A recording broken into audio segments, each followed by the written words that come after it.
निकाल कर इसको थोड़ा सा दोबारा से गूंद लें। उसके बाद इसको काट। बेशक अल्लाह ताला ने ऐसी कोई बीमारी नहीं भेजी जिसका इलाज ना हो, और ना ही ऐसी तकलीफ़ दी है जिसकी कोई शिफा ना हो। बस इंसान ही समझने में देर कर देता है। अस्सलाम वालेकुम गाइस, सबसे पहले तो सबको बहुत बहुत रमज़ान मुबारक, क्योंकि ये मेरा फर्स्ट व्लॉग है रमज़ान में। और आपको पता है कि रमज़ान की मसरूफियत बहुत ज़्यादा हो जाती है। और अपने टॉपिक की तरफ आ जाऊँगी। आज बहुत ही अहम और बहुत ही ख़ास टॉपिक है, और स्पेशली रमज़ान में आपको बहुत ही फ़ायदेमंद लगेगा, तो व्लॉग को एंड तक देखिएगा। सबसे पहले आपको बता दूँ कि यहाँ पर जो शेरा मेले पर गया था, वापस आकर किस तरह से वो बरज़ा के लिए गिफ्ट्स लेकर आया है, वो आप यहाँ से देखते जाइए और मैं चलती हूँ अपने टॉपिक की तरफ। तो जनाब, आज हम डिस्कस करेंगे कि जब रमज़ान में शैतान बंद होता है तो फिर हमें बेकाता कौन है। और ये हकीकत है कि हम इस बात में परेशान होते हैं कि हम आखिर क्यों इबादतों से गाफिल हो जाते हैं। और देखिए, बहुत सारी रमज़ान में चीज़ें हम ऐसी करते हैं जो कि हमें नहीं करनी चाहिए, लेकिन क्या होता है कि हमारे दिल को तसल्ली हो जाती है। हम कोई ना कोई रीज़न खुद ही ढूंढ लेते हैं कि ये वजह है, इस मजबूरी में हम कर रहे हैं, या मतलब इसमें कोई इतना बड़ी बात नहीं है। अब आप खुद ही देखिए कि जब हम रमज़ान स्टार्ट होता है तो हमारा जो सारा फोकस होता है वो सिर्फ खाने पीने पर होता है।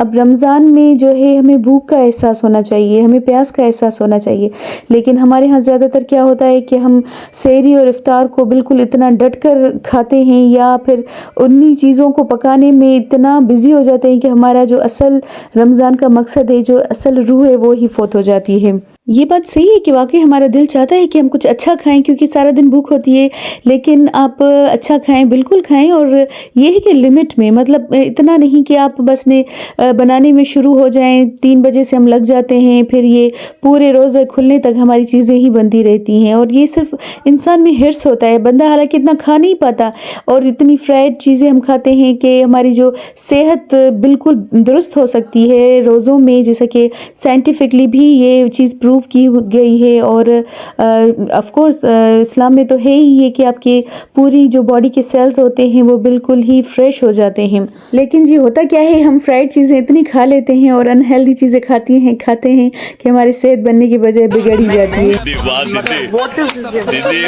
Life is not a bed of roses, ये मुझे अब पता चला है, क्योंकि एक बीमारी के बाद दूसरी शुरू हो जाती है, और दूसरी तकलीफ़ ख़त्म होने के बाद तीसरी शुरू हो जाती है। तो मैंने किसी से डिस्कस किया कि आखिर ऐसा क्यों हो रहा है।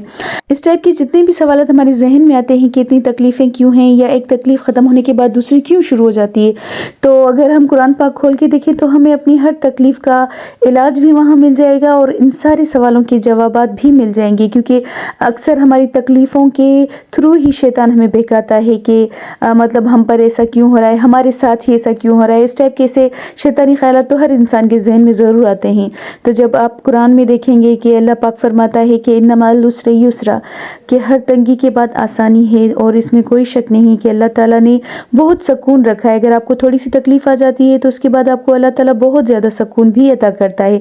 बस हम इंसान ही हैं कि अपनी नेमतों को जो है काउंट कम करते हैं, और अपने साथ होने वाली जो थोड़ी बहुत तकलीफ़ें होती हैं या दुख होते हैं उनको ज़्यादा काउंट करते हैं। अल्हम्दुलिल्लाह इतने रोज़े गुजरने के बाद भी काफ़ी अच्छा मौसम है, लेकिन सर्दियाँ थोड़ी कम हो गई हैं, तो इस वजह से मैं अपने हीटर को भी जो है साफ़ करके फिर दोबारा से इसको पैक करके रख दूँगी। फिर इंशाल्लाह अगली सर्दियों में इसको निकालेंगे। और आपके साथ रूटीन शेयर करने का ये भी मकसद था कि अक्सर शैतान हमें यहाँ पर भी काफ़ी मिसगाइड करता है कि रोज़ा है, थोड़ी सुस्ती हो रही है, तो ऐसे काम जो है ना करें।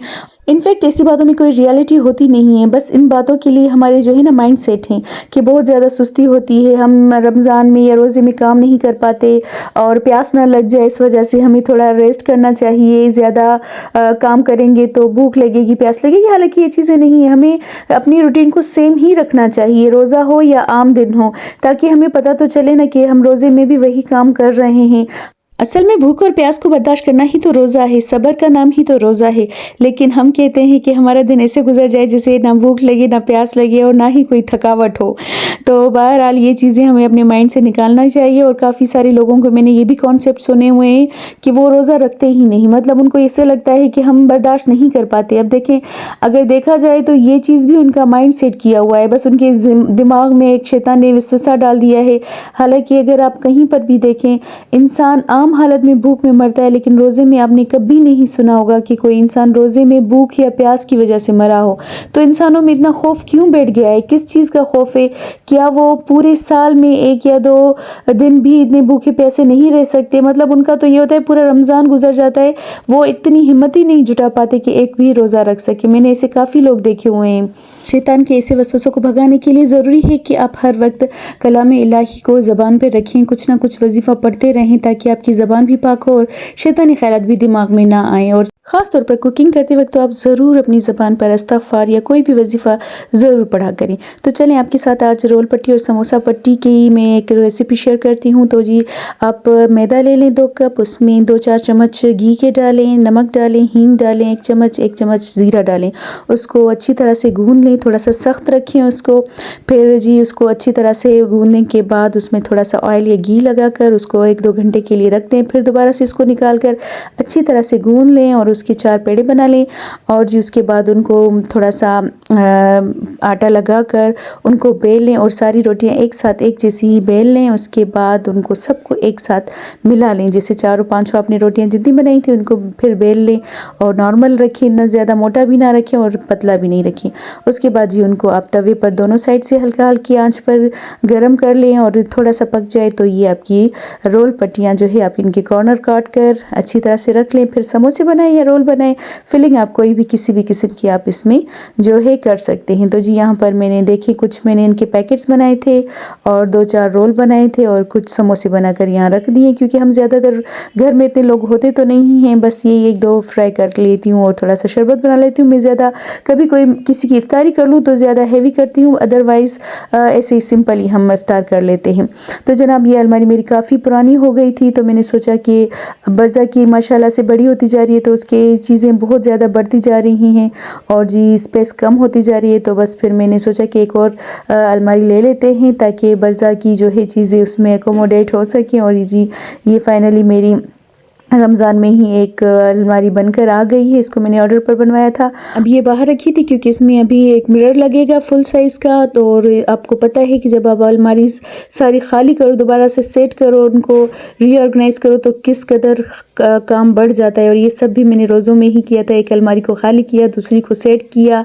तो यहाँ देख सकते हैं मेरे रूम की हालत पूरा भरा हुआ था, लेकिन बहरहाल अल्लाह हिम्मत दे देता है। और जी मैंने सारा काम फिनिश कर दिया, शीशा भी अंदर लग गया था और दोनों अलमारियों में सारे कपड़े वगैरह भी सेट कर दिए। बर्ज़ा को भेज दिया था बाहर, मैंने कहा कि आप शेरा के साथ बाहर जाकर गोलगप्पे को एंजॉय करो। तकरीबन जी 2 दिन कंप्लीट लग गए थे मुझे ये काम करते हुए और अल्हम्दुलिल्लाह मैंने अपनी इबादतों को स्किप नहीं किया, बस वज़ाइफ पढ़ती रही। तो यहाँ पर जी देखिए मैं खुद ही दही बनाती हूँ, बहुत ही ज़बरदस्त और मज़े की बन जाती है बजाय शॉप से लेने के। आप बस एक थोड़ी सी दही इसमें बर्तन में डाल दें, मिट्टी के बर्तन में, उसके बाद हल्का गर्म जो है दूध इसमें ऐड करें और किसी गर्म जगह पर ढक कर रख दें।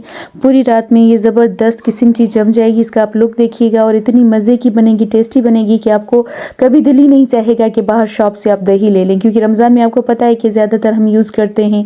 ये हम पाकिस्तानियों की बदनसीबी ही कह सकते हैं कि यहाँ पर कोई रमज़ान पैकेज नहीं होता है। सस्ती चीज़ें होने के बजाय और ज़्यादा महंगी हो जाती हैं, फ्रूट्स महंगे हो जाते हैं, दही दूध हर चीज़ महंगी हो जाती है। बहरहाल बस हमें खुद ही ख्याल करना चाहिए। तो जनाब ये देखिए कितनी ज़बरदस्त किस्म की मेरी दही जम गई है। तो हम तो शॉप से लेते भी नहीं हैं, बस अपनी ही यूज़ कर लेते हैं। तो जी बस रमज़ान का बाबरकत महीना है और उसके साथ ही अल्लाह की तरफ से एक रहमत भरी बारिश भी हो गई थी। तो साथ ही मुझे दीजिए इजाज़त, लाइक शेयर और कमेंट और सब्सक्राइब ज़रूर कर दीजिएगा। ये आपके लिए फ्री है लेकिन मेरे लिए बहुत फ़ायदेमंद है। अल्लाह हाफ़िज़।